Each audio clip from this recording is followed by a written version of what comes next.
Caro estudante, tudo bem com você? Seja bem-vindo ou bem-vinda à terceira aula da disciplina História Medieval. Eu sou a professora Patrícia Grazela Gonçalves e hoje nossa conversa é sobre a consolidação feudal. Então vamos trabalhar aqui um pouco mais sobre o feudalismo e tudo que está relacionado a ele, principalmente no que concerne ali as condições para sua consolidação. Nós tivemos a oportunidade de estudar na aula passada, na aula de número 2, já há algumas características da chamada Alta Idade Média que levariam à formação da sociedade feudal. E, portanto, na aula de hoje, nós vamos aprofundar essa discussão e aprofundar nosso conhecimento acerca das características do feudalismo. Vou situá-lo aqui no tempo, né? Então, quando eu falo consolidação feudal, eu me refiro, então, a uma temporalidade que vai se localizar entre a Alta Idade Média e a Baixa Idade Média. Nós já entendemos que o feudalismo ele é gestado durante alguns séculos, e ele se encontra pronto e acabado, ele se encontra maturado em fins do século IX e início do século X. E depois, lá no final do século XI, ele já entra em declínio por algumas questões que são internas, algumas contradições que são internas. E nós vamos analisar isso na aula que vem, na nossa última aula. Então, hoje nós vamos analisar justamente esse processo final de gestação, de formação do feudalismo e as características do feudalismo em si. E eu convido você agora a conhecer a contextualização da aula de hoje. Vamos ao quadro? Então, olha só, vou trabalhar aqui com você com essa pergunta. O que é o feudalismo? E mais ainda, né, é possível dizer que houve uma homogeneização feudal por toda a Europa? Né? Existiram diferenças? Quais foram essas diferenças? O que determinou, o que levou a essas diferenças? Então, eu já disse para você, né, na aula passada, que o feudalismo que nós estudamos, lá na escola, lá no ensino básico, é o feudalismo que se desenvolveu na região do que hoje é a França e a Alemanha, em decorrência do Reino dos Francos, do Império Carolíngio, né, de todas as características aí, né, do Reino dos Francos e do Império Carolíngio. Então, ali, nessa região, nós dizemos que houve uma síntese equilibrada entre as contribuições dos romanos, né, as contribuições dos germânicos e também da própria igreja. Mas a gente precisa se atentar para o fato de que, né, numa Europa relativamente grande, na porção ocidental, se a gente pensar em extensão territorial, melhor dizendo, né, numa extensão territorial relativamente grande, existiram diferenças. Então, o feudalismo vai apresentar diferenças dependendo da localidade que você escolhe para fazer o estudo. Então, a gente precisa entender que existe uma tipologia e existe uma diferença quando a questão é relacionada com as heranças, né? Heranças bárbaras, ou dos povos que ficaram conhecidos como bárbaros, ou heranças romanas, junto com a igreja cristã, que vai ser um elemento de coesão. E para desenvolver toda essa nossa discussão, voltando lá para o quadro, nós vamos falar um pouco mais sobre os merovingios e os carolíngios. Nós já falamos algo sobre os francos na aula passada, então hoje eu vou dar uma aprofundada nessa discussão. Falaremos sobre a igreja e a sociedade feudal, porque não há como dissociar aqui, né, política e religião, né, igreja e Estado, na nossa análise sobre o período medieval como um todo. E falaremos sobre a chamada sociedade de ordens. O que é? Vamos compreender o que é essa sociedade de ordens, vamos entender como que havia uma percepção sobre a realidade, uma espécie de ideologia sobre a realidade social, no que se refere à sua estrutura, no que se refere à sua organização. A ideia de que existem três grupos, três categorias de pessoas na sociedade, cada grupo desenvolvendo uma função para a qual foi melhor dotado, por natureza, e o equilíbrio e o desenvolvimento, né, dessas ações, né, dessas funções, seria importante e essencial para a dinâmica feudal. Então, nós vamos entender exatamente o que é a sociedade de ordens, e eu quero que você preste bastante atenção nisso para entender que ela é uma ideologia. Então, vamos começar?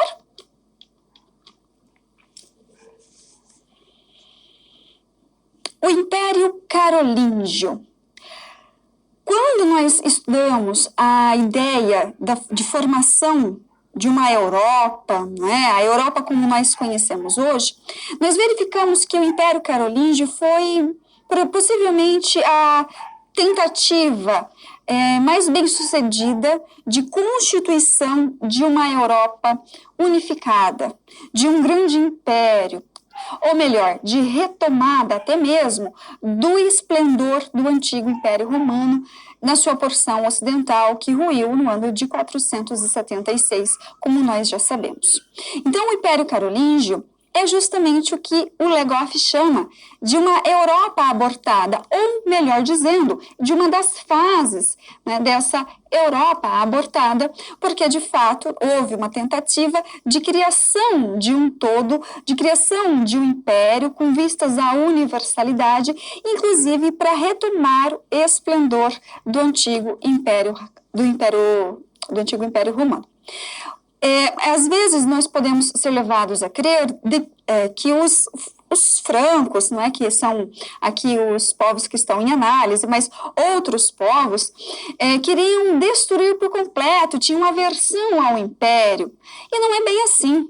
Nós entendemos também já que os francos, não é, esses povos germânicos, adentraram o Império Romano por diversas frentes, e uma dessas frentes foi a convite do próprio imperador. Quer dizer, eles não tinham aversão ao império, eles não rechaçavam o império, eles queriam o domínio, na verdade, do império. Mas esse império ruiu, né? Esse império ruiu na sua porção ocidental. Então, os francos, eles vão tentar, em um determinado momento, fazer renascer esse império novamente. Vamos lá para o quadro para a gente entender o contexto de que se fala, né? A gente está falando Império Carolíngio, então eu preciso que você entenda de que estamos falando de um contexto em que há uma emergência de estados bárbaros a partir do século V. Estados bárbaros. Primeiro eu coloquei bárbaros aqui entre aspas e você já sabe que, na verdade, é intencional. Afinal de contas, bárbaro era uma denominação para todo aquele que não fosse romano. Não significa que eles fossem cruéis, ferozes, incivilizados. Alguns até os eram, mas nem todos, tá? Então, bárbaros aqui já entendendo que é um preconceito por trás dessa palavra, desse conceito.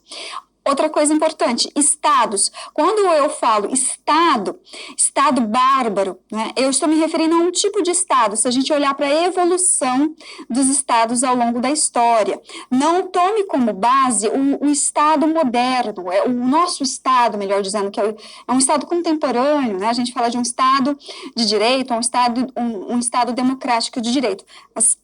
As características são completamente diferentes, tá? Estamos falando de um estado medieval.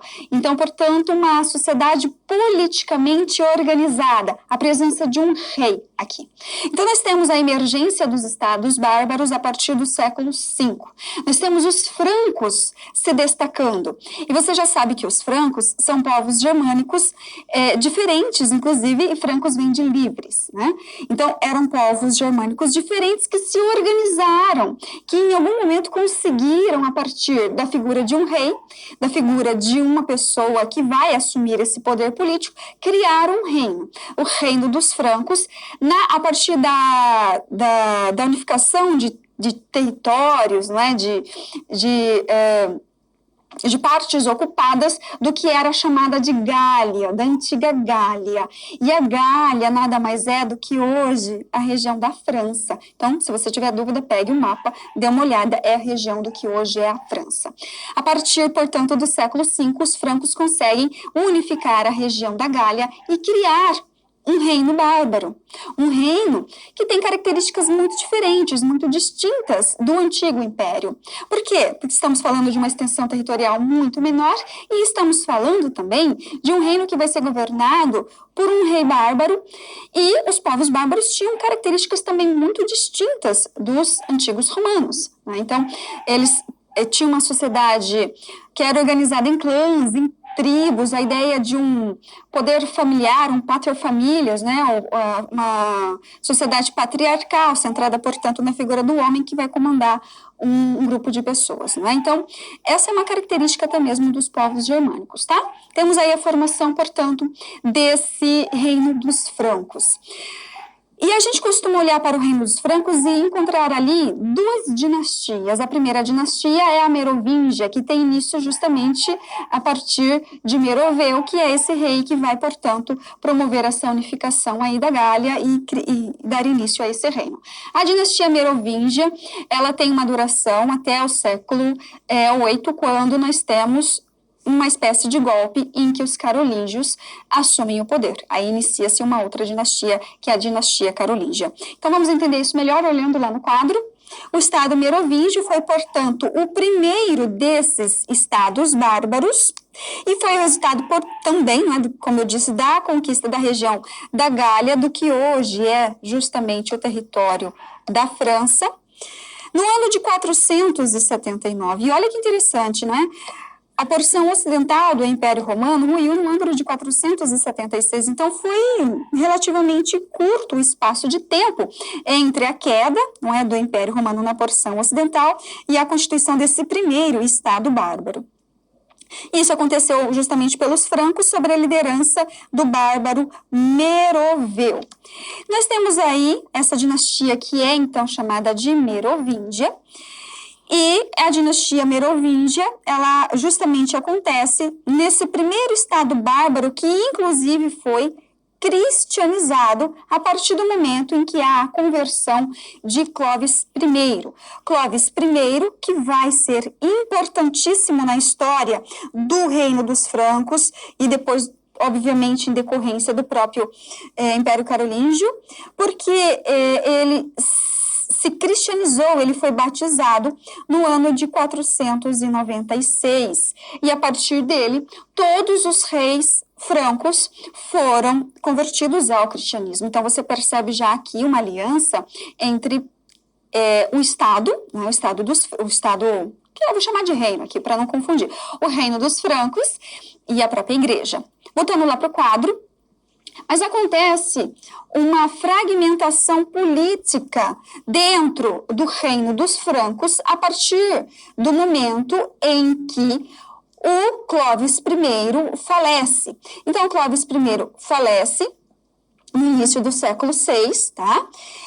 E havia um costume muito interessante entre os povos bárbaros, entre os francos em especial. A partir da morte de um rei, você tem a divisão do território daquele reino entre os seus herdeiros. Então, aqui você tem uma espécie de fragmentação política também, a partir do momento em que há essa divisão aqui entre os herdeiros, ok? Mas é importante a gente ressaltar que, nesses reinos, nós vamos ter um rei fraco. Os herdeiros de Clovis I serão reis fracos, reis decorativos, eles não tinham muito poder. Surge uma figura muito interessante, que é a do majordomos, ou o mordomo do palácio, ou aquele que vai, na verdade, assumir funções que hoje a gente pode, numa analogia, que não respeita muito a cronologia, né, a anacrônica, dizer que seria o primeiro-ministro da Inglaterra. Tá? Então, o rei seria, né, o rei bárbaro seria o rei, a rainha da Inglaterra, que tem uma função mais ligada com questões cerimoniais e tudo mais, e o majordomos, que é o príncipe do palácio, que é o mordomo do palácio, é o prefeito, não é príncipe não, que é o prefeito do palácio, ele vai assumindo cada vez mais funções que deveriam ser exercidas pelo próprio rei. E ele vai adquirindo muito poder, até o momento em que há um golpe, né? Então, você tem um desses majordomos dando um golpe e assumindo para si o poder. Então, voltando lá no quadro, isso acontece, uma figura do majordomos tem um fortalecimento a partir do século VII. Então, isso acontece em 751, quando Pepino o Breve depõe que o Derico III, que é um herdeiro do trono, né, de origem merovingia, dando início à dinastia carolíngia. E essa dinastia carolíngia, ela vai mais ou menos até o século X, tá? Da nossa era, ok? Pepino o Breve é assim chamado porque, na verdade, ele era baixo, né? Tinha uma baixa estatura, ok? Então, a Igreja Católica, ela vai, a partir da figura do Papa Zacarias, ela vai considerar, ela vai justificar, ela vai dar o aval para que justamente o Pepino o Breve assumisse o governo ali, né? Então, dando início a uma outra dinastia, que é a dinastia dos Carolíngios. E o Carlos Magno, que é uma figura extremamente importante quando a gente fala em Reino dos Francos e Império Carolíngio, era nada mais, nada menos do que um descendente de Pepino o Breve. E por falar em Império Carolíngio, nós temos então, a partir do momento em que Carlos Magno, no ano de 800, é coroado imperador do novo Império Romano no Ocidente, pelo Papa Leão III, na Basília de São Pedro, nós temos o que a gente chama de início do chamado Império Carolíngio, porque de fato Carlos Magno assume o poder vários anos antes, e ele conquista vários territórios, né? Ele expande muito, né, o poder dos francos para outras regiões, ele conquista territórios que estavam impostos dos vândalos, dos lombardos, de vários outros povos, né?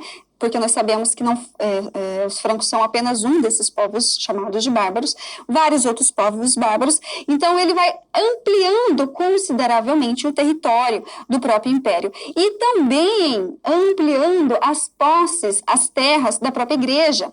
Por quê? Porque Pepino o Breve já havia feito isso, já havia conquistado terras, protegido o Papa e a própria Igreja e criado as terras que são pontífices, né? Então, criando um território ali que seria de domínio da própria Igreja. E essas terras que vão ficar sobre o domínio da Igreja também vão crescendo. Então, junto com o Império Carolíngio, há uma expansão também da própria Igreja, né? Por isso que há uma aliança entre a Igreja e o rei, e aqui depois o imperador. Nós vamos entender isso aí na sequência. Mas vamos lá novamente para o quadro, porque eu quero dizer para você que dentro do Império Carolíngio houve dois movimentos muito distintos, né?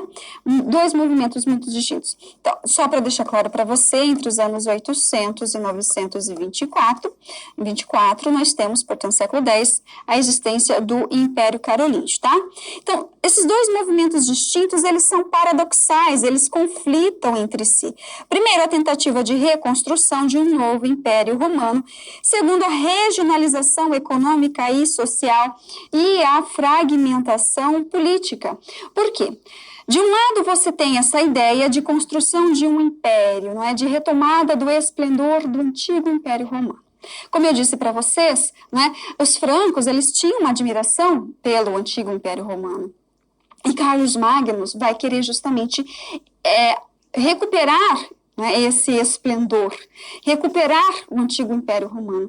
Então, nós temos aí essa ideia de universalização, né, essa criação de um império, a ideia do império, tá?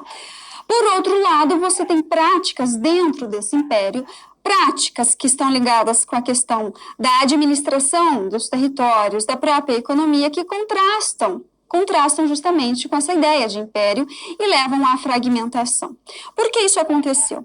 Porque não existiam muitos recursos econômicos para remunerar as pessoas que estavam a serviço do rei. Uma forma de remunerar era dar uma parcela de terras para essa pessoa que exercia determinadas funções. Essa pessoa recebia essa parcela de terras, que veio a ser depois o feudo. Ela recebia essa parcela de terras e ela poderia usufruir dessa parcela de terras de modo vitalício, até a morte.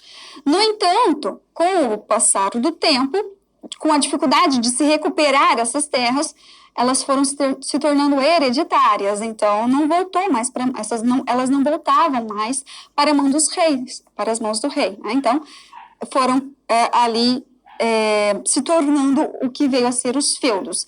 E dentro dessas terras, dessas grandes porções de terras, você tem um poder que vai crescendo, um poder local que vai crescendo, algo que já vinha como uma tendência, inclusive, como nós analisamos na aula passada, como já vinha como uma tendência lá de fins do Império Romano. Então, há uma regionalização do poder, há uma fragmentação econômica, uma fragmentação política, porque o feudo vai ser uma unidade uma unidade econômica e administrativa independente, em termos políticos vai ganhando também certa autonomia. Então, o poder vai ficando nas mãos dos chamados senhores feudais, né? Dos senhores feudais e não nas mãos do próprio rei. Então, perceba você esse contraste entre essa ideia de império, de universalização, de unificação, com as práticas administrativas do próprio império que levaram a essa fragmentação territorial e essa fragmentação que vai ser política, essa fragmentação que também vai ser econômica. Voltando lá para o quadro, só para trazer aqui para você um mapa. Esse mapa, ele traz como ficou a divisão do Império Carolíngio no ano de 843. Portanto, depois que o Carlos Magno morre, há uma divisão do império, como eu disse, é uma tendência, né? Era uma prática dos francos essa divisão do império, tá? Então, aqui nós temos alguns nomes: Carlos, o Calvo, Luís, o Germânico, Lotário, né? Então, aqui é o que veio a ser a Alemanha, aqui, basicamente, região da França, tá? E olha só, os estados pontifícios, né? Terras da própria igreja. Lembra que eu falei para você sobre o chamado Al-Andalus, né? O território que vai ser ocupado, portanto, pelos árabes muçulmanos? Tá aqui para você ter uma ideia, na península, no que a gente chama de Península Ibérica, ok? Então, a partir do Tratado de Verdun, né, assinado no mês de agosto de 843, nós temos a divisão do Império Carolíngio em 3 reinos entre os filhos sobreviventes de Luís, o Piedoso, que era o filho e sucessor de Carlos Magno. Porque o Carlos Magno, ele não morreu em 843, ele morreu em 814. Então, o filho dele, o Luís, assumiu, né? E após a morte do Luís, então, o território é fragmentado, como era um costume entre os francos. E aí, então, né? Essa fragmentação que já vinha numa tendência, realmente aqui foi se consolidando.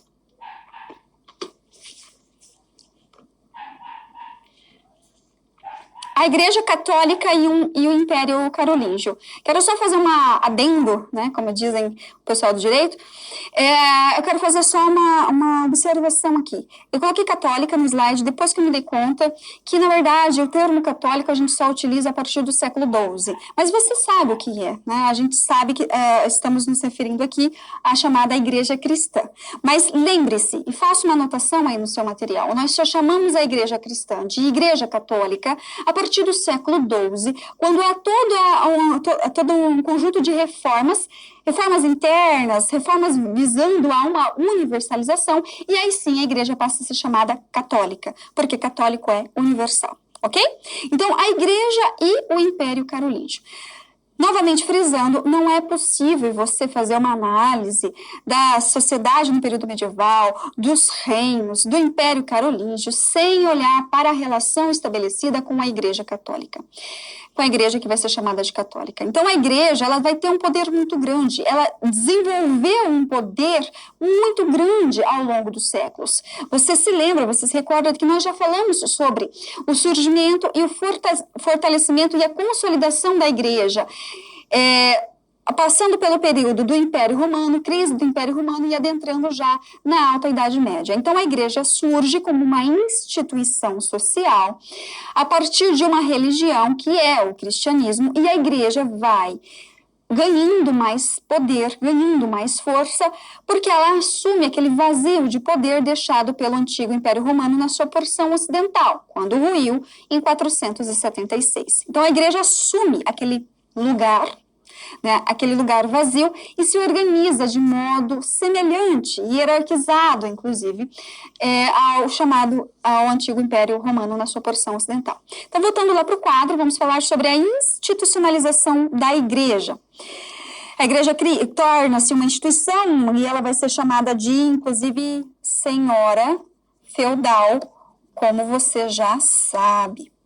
Olha só, trago uma citação para você. A construção do Império Carolíngio é indissociável da ação da igreja. Indissociável. A igreja, ela se organizou de forma semelhante ao Império Romano, né, de forma hierarquizada. Ela vai criar, inclusive, um direito próprio. Né, olha só, ela tem um ordenamento jurídico próprio, que é o chamado direito canônico. Né? Primeiro, para regular a vida dos clérigos, depois é um direito que vai se estender para toda a sociedade. E ela assume funções assistenciais, ela vai assumindo funções que deveriam ser exercidas pelo poder político, portanto, por uma estrutura administrativa ou uma estrutura burocrática que deveria ser do reino, que deveria ser do império depois, não é? Estamos falando aqui do Império Carolíngio, só que essa estrutura ela era muito fraca, né? Então, uma estrutura burocrática muito fraca. A igreja assume funções que eram do próprio império, né? Funções que eram políticas. O Império Carolíngio, ele é assim chamado a partir do ano 800, com a coroação de Carlos Magno, mas a gente precisa olhar para os séculos anteriores, para entender como que essa relação entre os francos, né, e a igreja foi se constituindo. E eu disse para você anteriormente que Clovis I foi batizado no ano de 496, né, e tornou-se, portanto, o primeiro rei bárbaro cristão. Na verdade, criou o primeiro estado bárbaro cristianizado. E eu trouxe uma imagem para você, você deve ter percebido que eu gosto de trabalhar com imagem, e você vai ter a oportunidade de estudar aí durante o curso, né, as fontes ou os instrumentos que o historiador e o professor de história têm a seu dispor para poder pesquisar e ensinar, e as imagens são extremamente interessantes para isso. Então vamos lá para o quadro, porque nessa imagem a gente tem o retrato do batismo do Clovis I. Essa imagem, olha só, ela é do século XV, portanto estamos falando do Renascimento, tá? Do período do Renascimento cultural. Isso é extremamente pertinente, por quê? Porque a imagem contém características como, por exemplo, uma profundidade, uma noção de profundidade, que são próprias da arte renascentista. Não existia isso na arte medieval, na pintura medieval. Então, você tem aqui, né, justamente, o batismo de Clovis I, uma obra feita por esse pintor, no século XVI. Clovis I foi batizado, como eu disse, no ano de 496. Tá? Ele foi batizado pelo bispo Remígio de Remes, que era justamente a localidade em que ele era bispo, tá? Remígio de Remes batizou. E quando você tem o batismo de Clovis, você tem, portanto, a conversão de um rei bárbaro ao cristianismo, algo que contrastava, inclusive, com uma prática cristã que era adotada pelos demais povos bárbaros. Você já ouviu falar no chamado arianismo? Arianismo foi considerado posteriormente pela igreja uma heresia. O que é uma heresia? Algo que contradiz os dogmas, as verdades firmadas pela própria igreja. Então, o arianismo foi rechaçado, ele foi combatido pela igreja ali nos primeiros séculos de existência do cristianismo, tá? Com um acirramento, inclusive, ali na transição da Idade Antiga para a Idade Média. Então, os reis ou os bárbaros, os líderes, os chefes que tinham contato com o cristianismo, adotaram uma heresia, que era o arianismo. Né? E Clovis não. Clovis realmente adota o cristianismo que vai ser chamado depois de ortodoxo. E ele faz isso, inclusive, por influência da sua esposa, Clotilde, que já havia, né, se convertido ao cristianismo, e vai influenciá-lo a fazer o mesmo. Então, há essa conversão e esse batismo de Clovis ao cristianismo. Fato extremamente importante, e isso preciso que você também guarde, porque nesse momento nós temos uma aliança estabelecida entre o reino dos francos e a igreja, que vai ser chamada de católica. Voltando lá para o quadro, trago uma outra imagem para você. Nessa imagem você tem justamente o retrato dessa relação existente entre Carlos Magno e o Papa Adriano I. É uma pintura também renascentista, de Antoine Verrade, eu não sou boa em francês, então me perdoem a pronúncia, que foi... Ah, aqui tá errado também, tá? Que foi pintada, corrijam aí, no ano de 1543, tá? Aqui você tem, então, esse retrato do Carlos Magno com o Papa Adriano I. Carlos Magno foi um católico extremamente devoto, ele manteve uma estreita relação com o papado ao longo da sua vida, e aqui, no ano de 772, o Papa Adriano I, que assumiu o papado, estava ameaçado, né? Foi ameaçado, inclusive, pelo último rei lombardo, o Desidério, corre para Carlos Magno, que tinha um poder relativamente grande já, para pedir uma espécie de socorro, tá? Então, pede ajuda a Carlos Magno em uma reunião que acontece perto de Roma. E aí, justamente, o Carlos Magno vai conceder essa ajuda e vai só solidificando essa relação entre a Igreja e o próprio Estado, o Reino dos Francos, o Estado ali bárbaro, que vai levar à criação do Império Carolíngio. E aí um outro fato que é fundamental e que você vai ver muito essa imagem específica que eu vou mostrar para você aí nos seus estudos, né, nas suas pesquisas acerca do Império Carolíngio, é a coroação de Carlos Magno no ano de 800, na Basílica de São Pedro, pelo Papa Leão III, coroado como imperador do novo Império Romano do Ocidente. Aqui se funde a ideia de império e de papado, império e papado, os dois almejando uma universalidade, almejando uma expansão de poder. Vamos lá para o quadro, conhecer essa imagem. Olha só, é uma iluminura, tá? Uma iluminura do século XIII. As iluminuras são comuns, a gente encontra essas iluminuras em livros que vão tratar de determinada temática, e sempre começa, inclusive, um capítulo, não é? Com uma letra e uma iluminura ali dentro, tá? Então, olha que interessante, aqui você tem o Carlos Magno de joelhos, perceba isso é importante, ele está de joelhos, com as mãos ungidas, de frente para o Papa, e é o Papa que diretamente coloca a coroa na cabeça de Carlos Magno. Isso é um ato extremamente importante e simbólico, por quê? Porque aqui há a representação de uma ideia de que o poder político deveria se submeter ao poder religioso, de que o poder temporal, que é esse poder aqui não sagrado, nosso poder, o poder político, deveria se submeter ao poder secular, que é o poder religioso, que é o poder, portanto, da própria igreja. Uma ideia de submissão. Curiosamente, quando você faz uma comparação dessa imagem com a coroação de Napoleão, né, em 1800, eu não lembro exatamente a data, porque história moderna não é comigo, você tem algo que é bem diferente. Pegue a imagem, pesquise aí para você fazer uma comparação. Quando o Napoleão vai ser coroado como portanto, o governante, não é? Após a Revolução Francesa, ele mesmo, em pé, de costas para o Papa, coloca na sua cabeça a coroa. Por quê? Porque ali, durante o processo revolucionário francês, houve uma contestação ao poder da Igreja, né? Uma contestação. 1804, se não me falha a memória. E aí, voltando lá para o quadro, algo importante relacionado ainda, não é?